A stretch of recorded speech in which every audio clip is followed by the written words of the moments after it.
Hi everyone, welcome back for the video for question 3. Now, the first part of question 3, the written part, I'm not going to do a video for because you have the notes for it, but I will talk about it briefly. So it asks about the way in which you treat these two lifetime transfers when they are made. So we're talking about the way they are treated the day they take place, not now that the person has died some years later. So the day that it takes place, we look at that transaction and we say, is it for marriage?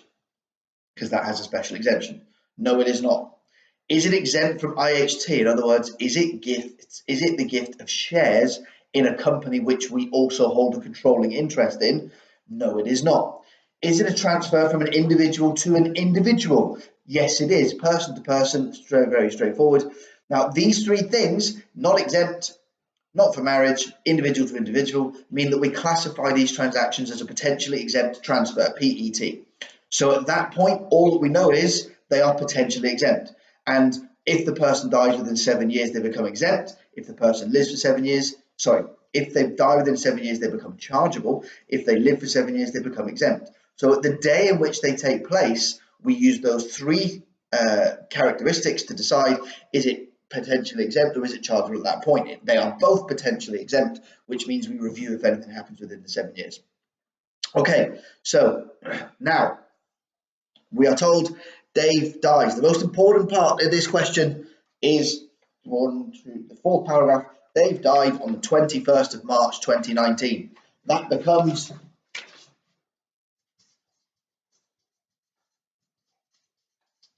death date, 21st of March 19, which means we can now calculate the PET period.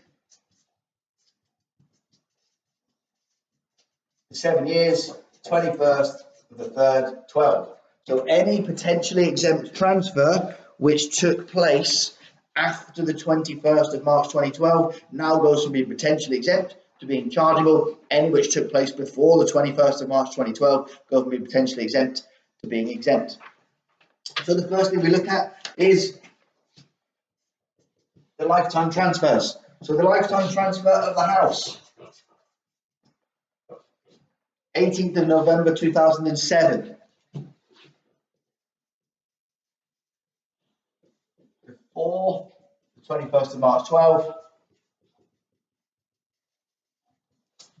Exempt. The shares were after the 21st of March 12. They are now chargeable. So we've looked at those two lifetime transfers and we've decided one of them is exempt, one of them is chargeable. Now that we know it's chargeable, we have to figure out what is the value of the charge. And the value is the amount which the asset decreased. It doesn't matter the value that was given away. If I have £10 and I give somebody something and I am left up with something which is worth £5, I've lost a fiver. Even if what I've given away isn't worth a fiver, I have lost a fiver. That is the value. So we look at the value before, which is in the question, and it says that Dave owned 14,000 shares valued at £110,000. After the transfer, the remaining 6,000 were valued. So then we do value after. The remaining 6,000 shares were valued at 41. So that means there was a reduction in value of £69,000 to the estate. That becomes the value of that transfer for inheritance tax. That's what we need to do with that. We've looked at the two lifetime transfers. We've decided whether they're exempt or chargeable. The one that's chargeable, what is its value? That's all we need to do with that just for now. The next thing we need to do is we need to calculate David's nil rate band on death.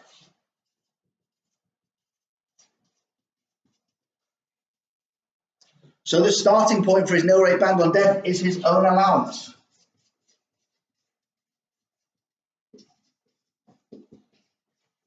Which is 325,000. Next, we have to figure out, did they get any other type of allowance? Now, if you look in the question, it says in the second last paragraph, Dave was made a widower in September 2012. His wife left 75,000 to her sisters. So we know that this 325,000 has not changed since 2009. So when her husband died, his allowance was 325,000. So the wife had 325,000. She gave away 75,000 to sister.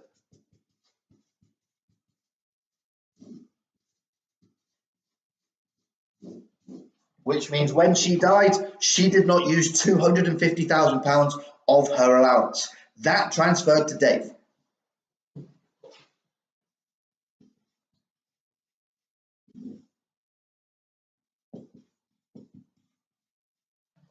Which means that he had a total allowance of 575,000. Now, we also know that he has used some of that. We've already calculated that up here. So he had an allowance of 575. He has already used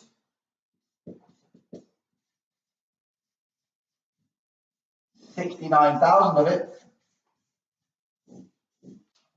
So the first thing that means is that this person doesn't have to pay any tax, because all of this is covered by that nil rate band. If this was 600,000, this person would now have to pay some tax, and it would be in a reducing scale depending on how far ago it was, but it's all covered by it, so we don't need to worry about it here. So what we've calculated is the day that Dave passed away, his nil rate band remaining unused was 506,000. That's the figure that we use to now go on and look at his estate at death.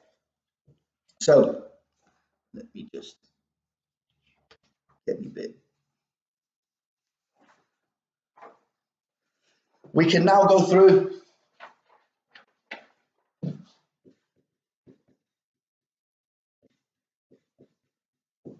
his estate.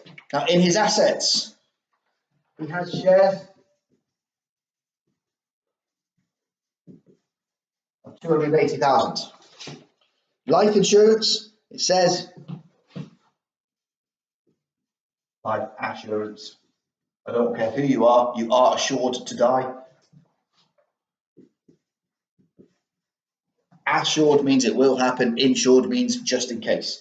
So we then can look further in the question. It says at the very bottom, in his will, he left his house in the UK to his second wife.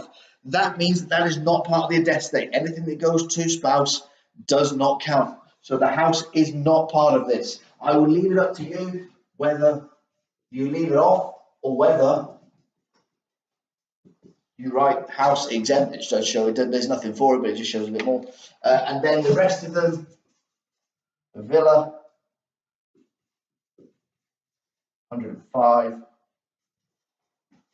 furniture,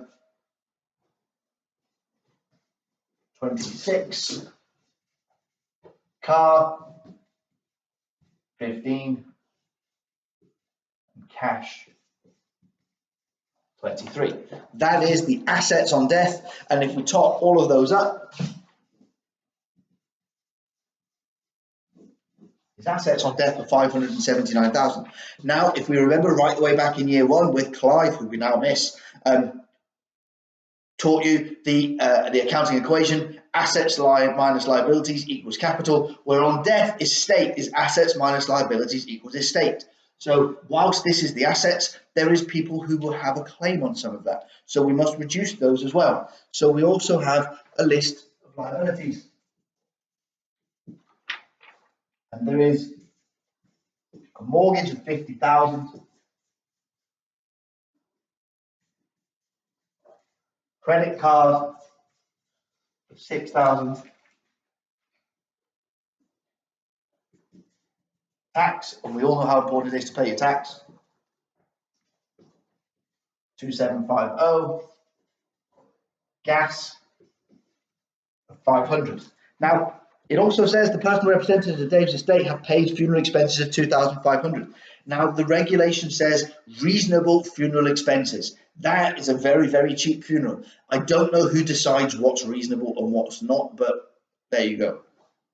I suppose if you had £20,000 and you spent every single penny of it on the funeral and then had no money to pay the tax, you could say, is that reasonable? But I don't know. I don't know who makes that decision. I would hate to be the person who has to tell somebody they've decided that they spent too much money on their loved one's funeral.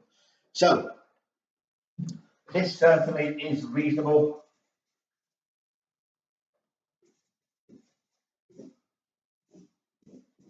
And this gives us total liabilities of 61,700.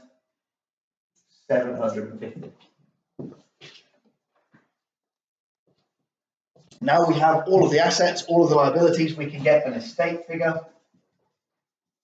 which is this minus this, and the value of this estate is 517,250.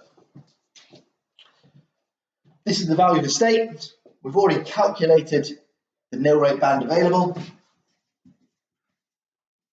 It was 506,000, so that leaves us a chargeable estate of 11,250. That is at 40%, which gives us a tax liability of 4,500. And we then have to work out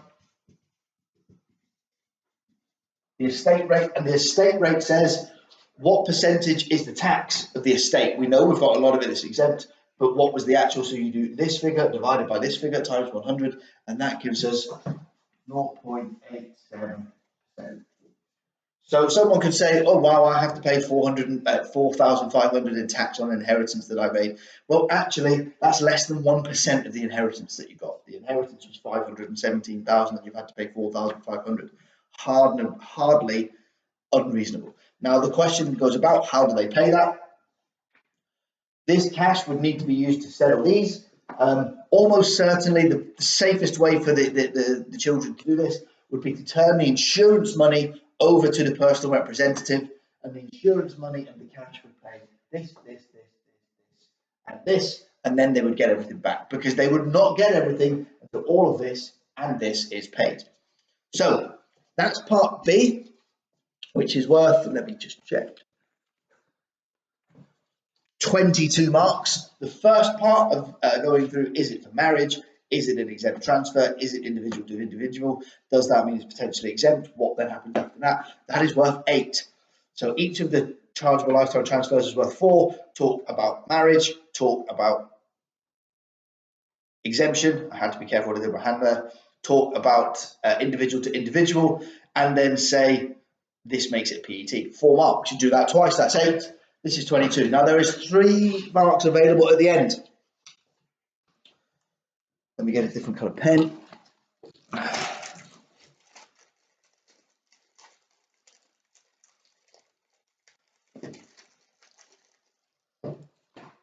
So, who is liable to pay this tax?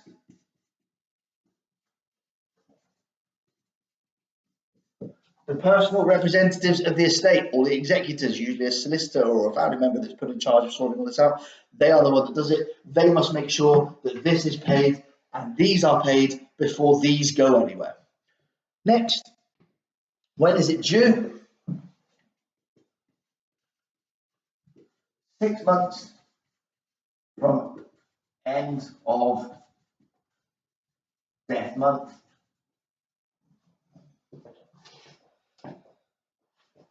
So they died on the 21st of March, so you go to the end of March, 31st of March, 6 months from then, so 4,500 due by the 30th of September 2019. Now it might be that it's done a lot quicker than all this. This could be paid out within, I don't know, a month, and then all of this could be paid, and within 6 weeks, everything could have gone. That is the last day. Same as you with assignments. That's the last day, not the only day. They could be done any point up to that date. Okay, that's this question finished.